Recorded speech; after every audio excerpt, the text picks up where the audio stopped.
everyone, welcome back to my channel. My name is Allie if you're new, and I'm so excited that you're here.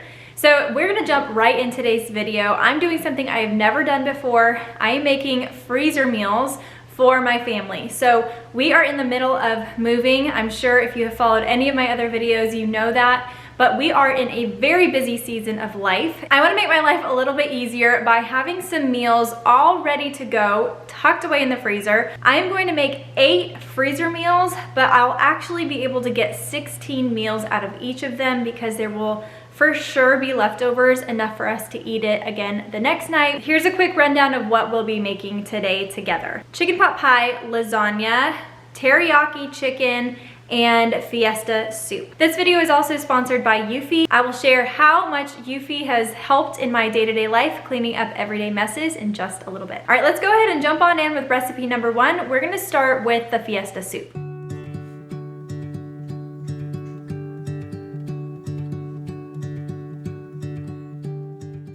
I'm using ground beef in this recipe, but you can definitely use chicken if you prefer it. I've made it both ways. I think I actually do prefer chicken, but since I'm going to be making so many other chicken recipes, I thought I would change it up a little bit and do ground beef this time.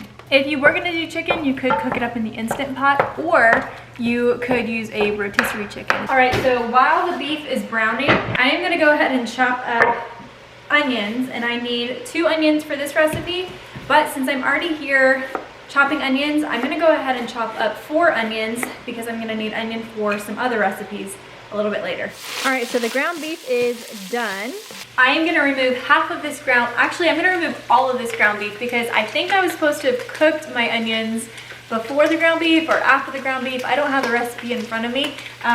Regardless, I want my onions to be cooked in this soup, so I'm gonna take the ground beef out and use the fat that's in the bottom to just kind of cook down my onions a little bit. When I put these onions in and start to cook them, the onions will release some water or moisture, and that is going to help deglaze the pan and get some of that stuck on ground beef off the bottom of the pan, and that's just gonna add that much more flavor to our soup. Here, these are onion tops and skins. I'm gonna save these because these are really good for bone broth. And all I do is I stick them in a freezer bag. It's gonna add great flavor to my bone broth, great nutrients, and the skins add really good color.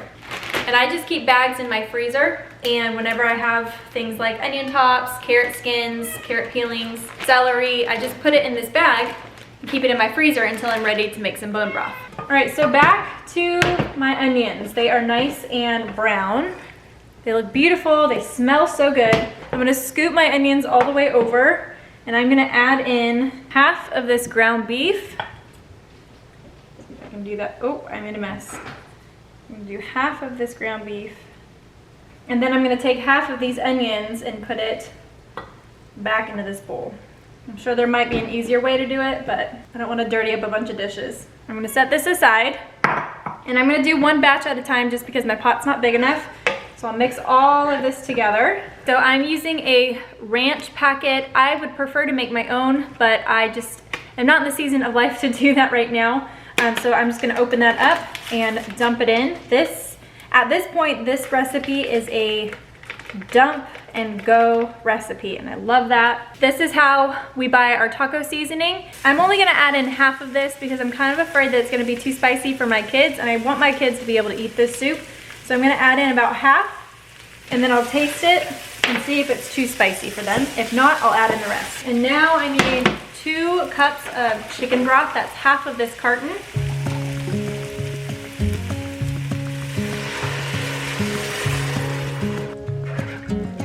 I actually am gonna turn this off. I don't want this to be hot. I just remembered that. I want this to be cool because I'm going to be putting it in freezer bags. Now comes the fun part. I need to open up all of these cans. So let's do that together.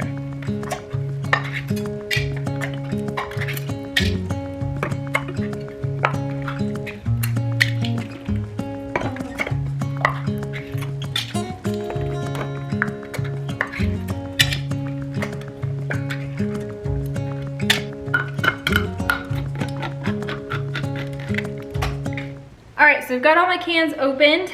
Do not drain these because all of this liquid is going to go into the soup, and it's going to add flavor as well as the liquid part of the soup. All right, so now we're gonna dump our cans into the pot, and we're gonna do 1 can of each type and just dump it directly in. So this is kidney beans. This is black beans, pinto beans, a can of mild rotel. You can get any spice level you want, but we do mild for the kids. And then a can of corn. Stir that all together. I think what I'm gonna do is divide each batch, and I'll have 2, into 2. So we'll have 4 dinners worth of soup. I'm going to put them into a Ziploc freezer bag, and that's how I'll store them in the freezer. Here's a closer up look of what the soup looks like. It's so yummy with sour cream and avocado.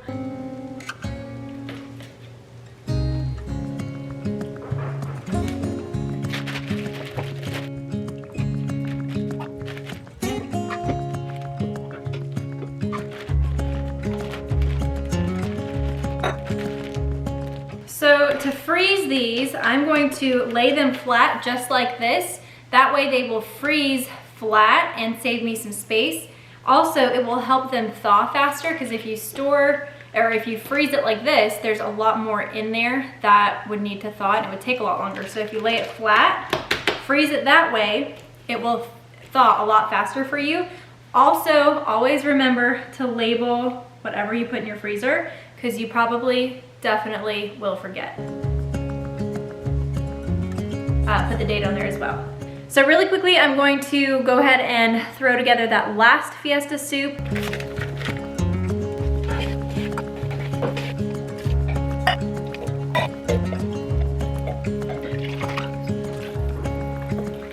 And just like that, we have 4 dinners made and ready to go in the freezer. Actually, I'm gonna keep one out because we're gonna have one for dinner tonight. So I am learning very quickly that the mess when you are meal prepping can get out of control so fast. And so I have a few tips that I wanted to share with you.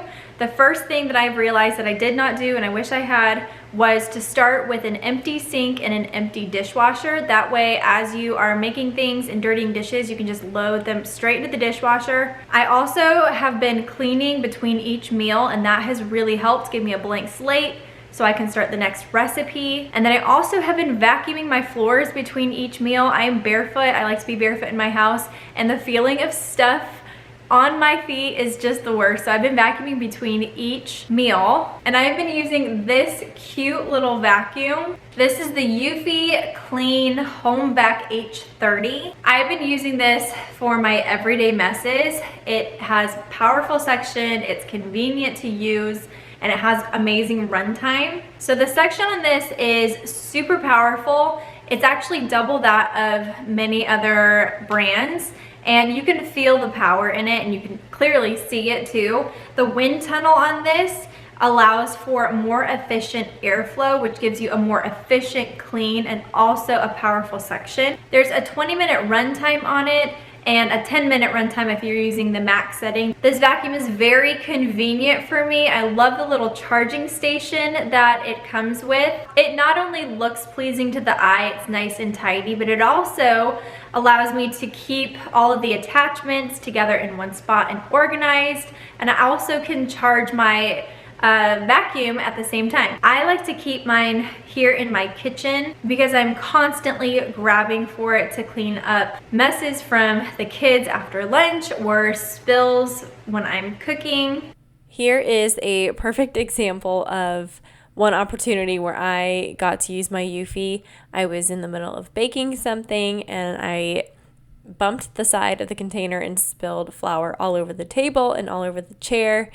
But I just pulled out my Eufy vacuum and was able to suck the mess right up. It picks up even the smallest little particles of flour and does such a good job of cleaning up quickly and efficiently. It's also just so convenient being able to grab it off the stand and clean up a mess really quickly. That way I can get back to whatever I'm doing. In this case, it was baking, and I didn't even have to skip a beat.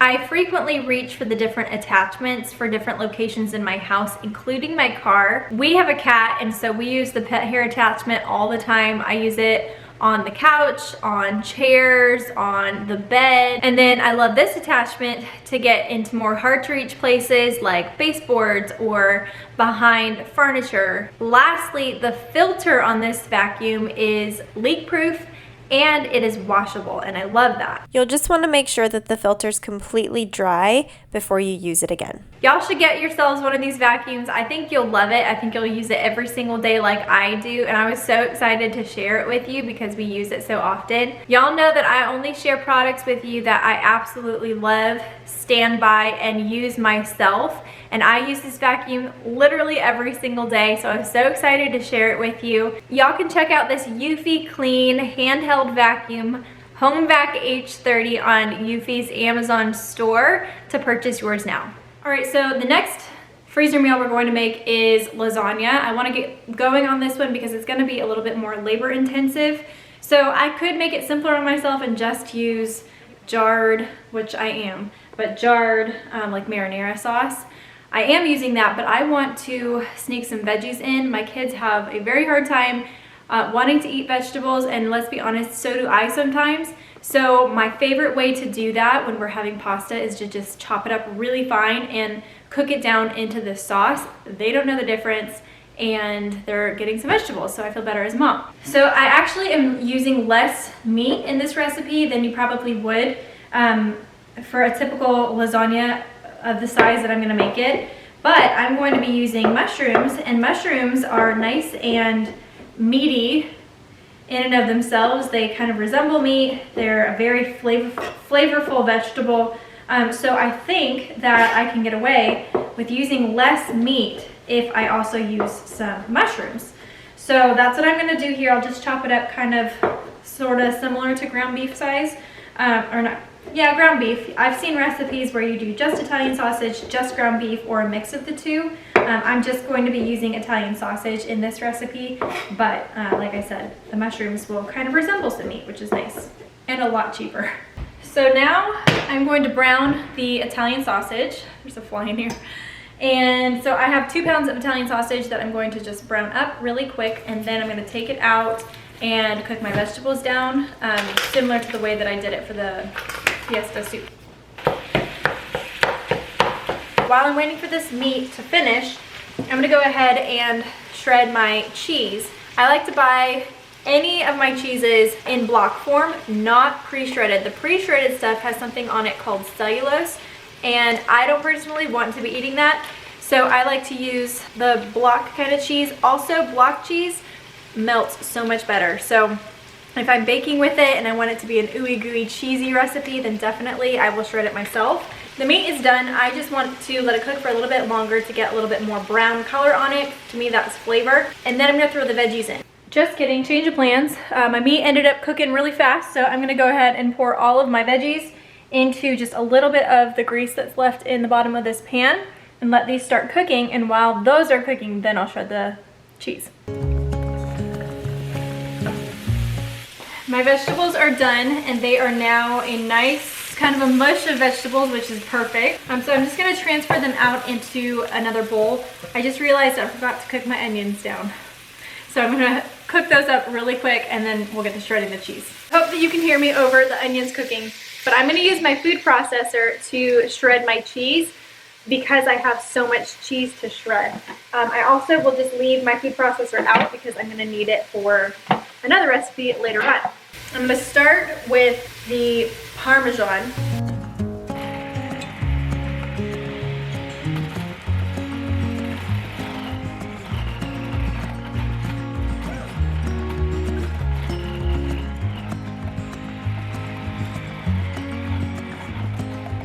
Parmesan is all nicely shredded in there.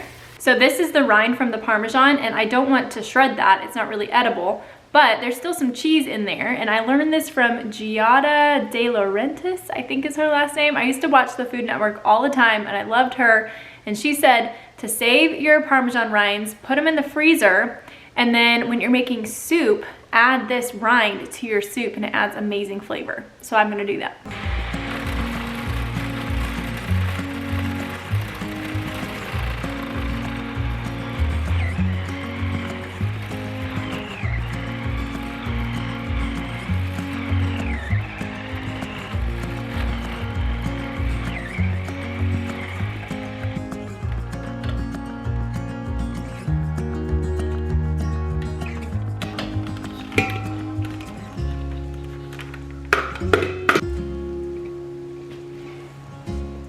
I just realized I wasn't recording, but I added my vegetables, the meat, and my sauce.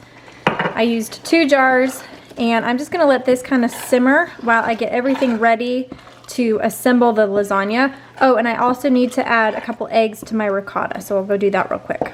So I'm using cottage cheese instead of ricotta. I mean, it's a little bit of a different texture, but it was so much cheaper at my store, so I'm using cottage cheese instead of ricotta. I wish that I had used my other container, because the first container was a lot runnier than this one. This one's pretty thick, but that first container was runny. And to this, I'm going to add 2 eggs.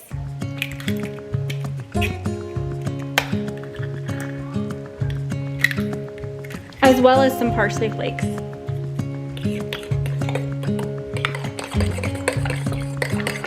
I am using these oven-ready lasagna noodles, and these are gluten-free. I've never used gluten-free ones, so I imagine they'll taste a little bit different, but hopefully not too bad. But I like using these oven-ready lasagna sheets because I don't have to boil them and mess with all of that. These are just super, super easy. All right, so here's my station. I have my pans that I got from the dollar store. They're way cheaper than getting them from the grocery store. I have my meat sauce, I have my mozzarella and parmesan, and then this is my ricotta, and now I'm ready to assemble. Okay, so I first add a little bit of meat sauce to the bottom of my pan.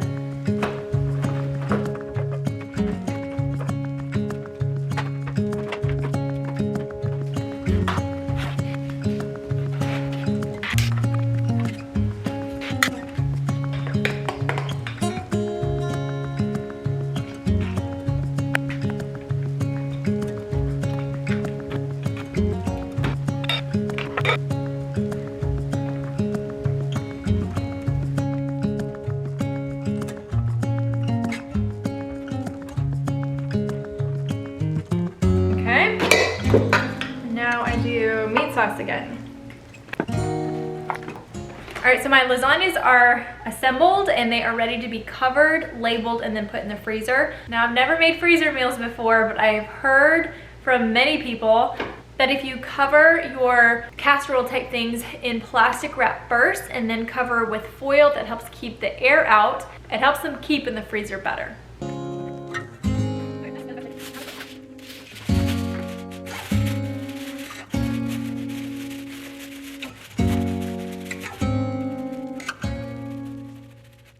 All right, so I am going to start the chicken for the chicken pot pie. I'm gonna have to pause here and feed my family dinner. I got kind of a late start to the day, and then I'll just finish making these freezer meals after the kids have gone to bed. But I'm gonna get the chicken cooking so that I can just get to assembling right away later today. So I'm gonna make chicken breast in the Instant Pot. It's super easy this way, and I'm not even gonna do a very fancy version of it. So I plugged in my Instant Pot and turned it to the saute mode, and I'll just add some oil to the bottom. And I am going to kind of sear the chicken breast just a little bit. Flip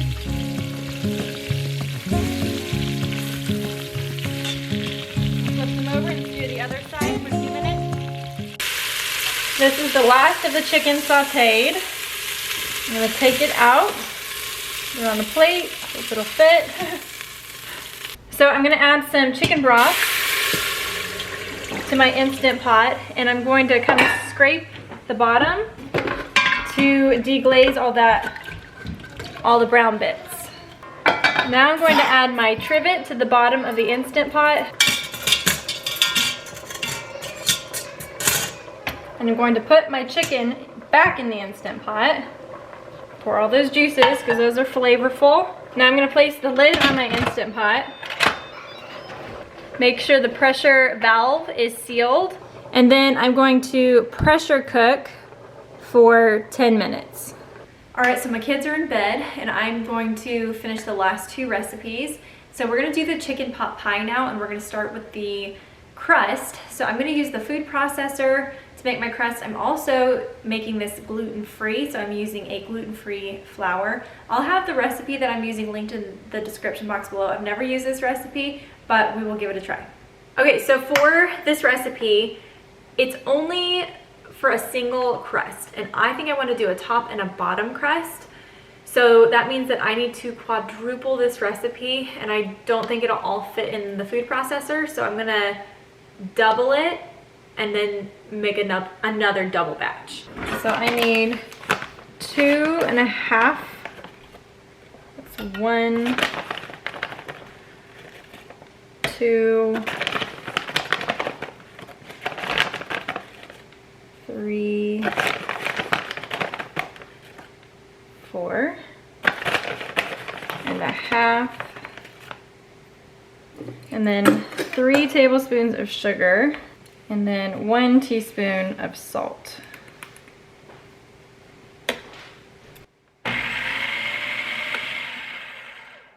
All right, now I'm supposed to add the butter and pulse this a few times until it resembles coarse peas.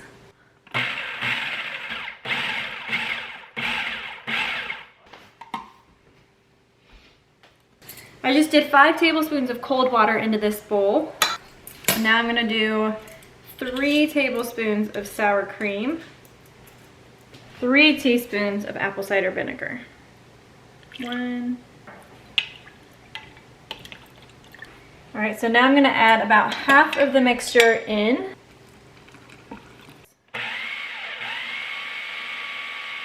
And then add in the rest.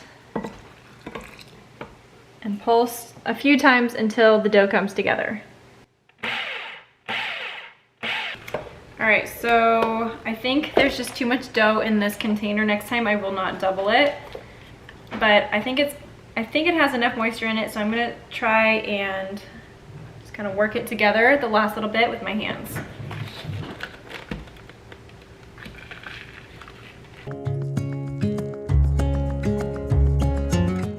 Now I have flattened it into a disc, and I'm gonna wrap it tightly in some plastic wrap.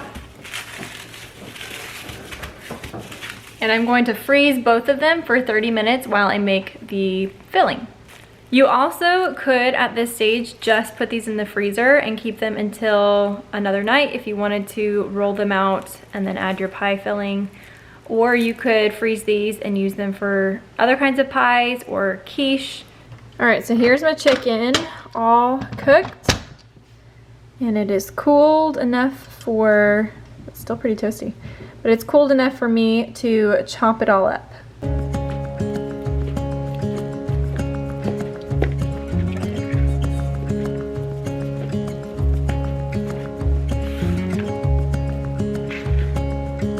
All right, so now it is time to make the filling. I've chopped my chicken, and I'm going to start with the vegetables and making the roux. To a pot, I'm gonna add a stick of butter. I'm doubling this recipe, so the recipe says for 4 tablespoons, but I'm doubling it, so there's a whole stick. I'm kind of deviating away from the recipe here a little bit. It called for a couple carrots, a couple celery stalks, and some onion. I'm just gonna use a bag of mixed vegetables. There's already peas in here, which I was supposed to add in at the end.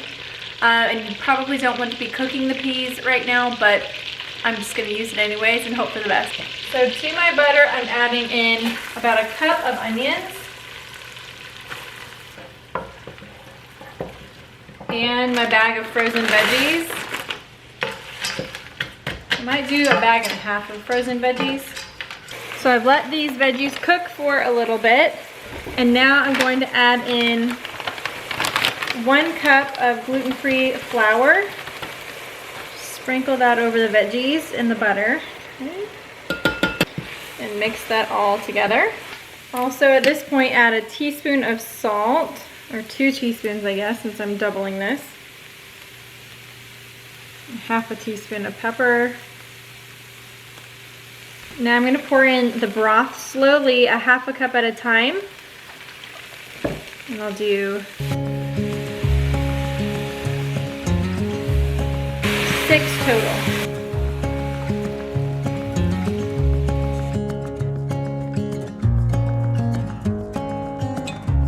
Slowly now add in 5 cups of milk. So that's 2 cups.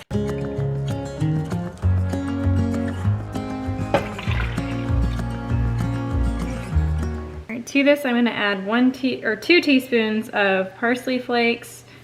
There's 1, 2. So I'm gonna let this come to a boil, and then I'm gonna reduce the heat and let it simmer for about 2 to 3 minutes, or until it's like the thickness and consistency that I want. Okay, to this chicken, I'm going to add 8 cups of our chicken. Let's see how this is looking. My favorite part is there is no questionable ingredients. I know everything that went in here. I love chicken pot pie, but sometimes I almost feel guilty eating it when I buy it from the store, but now I don't have to. I have some chicken left over that I didn't end up putting in, but that is totally fine. I'm gonna go ahead and put this in the freezer and I'll be able to use it for another meal. All right, so this teriyaki chicken recipe could not be easier. I just have a bowl here and I have 2 freezer zip top bags in here, and I'm literally just going to add the chicken, add in a bunch of ingredients, and that is going to be it for this one. So I just realized that at the store today I bought liquid aminos instead of coconut aminos. I wanted coconut. This has soy in it, so I don't know if it's any better than soy sauce. But that's all I have now. So I'm gonna use this, but normally I would like to use coconut aminos instead of soy sauce. It's just a little bit better for you. I need a 1/2 cup of soy sauce in each bag. 1/2 cup of water in each bag. 1/2 cup of rice vinegar. 2/3 of a cup of honey.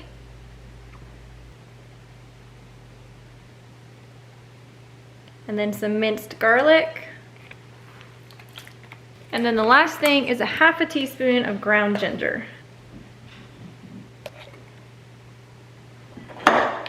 The best part about this is I didn't need to dirty a bowl. All I have to do is seal the bag, and then I can mix it up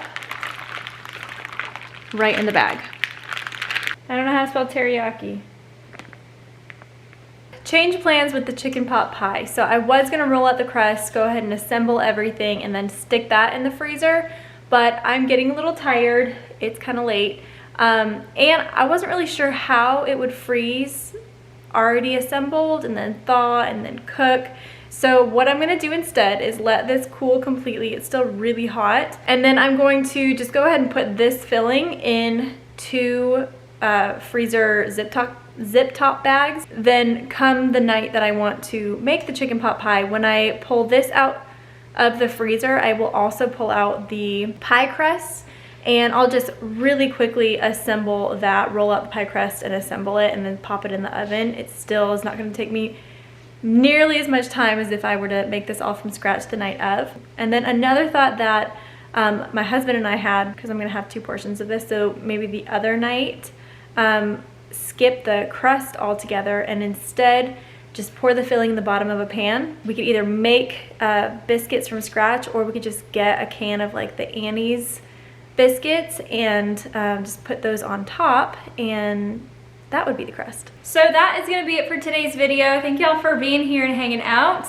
I feel so good having 16 dinners worth of home-cooked, nutritious food for my family in my freezer. And so now when we have really busy days and I don't have time to cook, I know that I can just go into my freezer and pull out something that's already prepared and feed my family. This was a lot of fun for me. I didn't really anticipate it being as fun or as relaxing, but it was just really fun to like be in the kitchen making all of this food at one time, which I don't usually get to do. This whole process took me between 4 and 5 hours. It's kind of hard for me to tell because I was interrupted with the kids, had to stop and put them to bed and things like that, but I think it was around 4 to 5 hours. I will have the recipes that I used down below. A couple of them are my own, so I'll just type those out for you, but then a couple of them I will be able to link for you. If you have any questions for me or need links for anything in my kitchen, please let me know. Also, if you want to see more videos like this, make sure that you hit the like button to show me that you liked it, or if you didn't like this video, you can also hit the dislike button, that's fine too. Make sure that you're subscribed for more videos like this. Also, if you're interested in seeing more moving content, I'm going to be sharing some of that in the upcoming days as well, days and weeks. Make sure you're subscribed. Oh, and you can also follow me on Instagram at Allie_Gooch for some more like day-to-day type stuff, behind the scenes, and more up-to-date updates and things like that. All right, I love you all so much, and I will see you in the next one. Bye.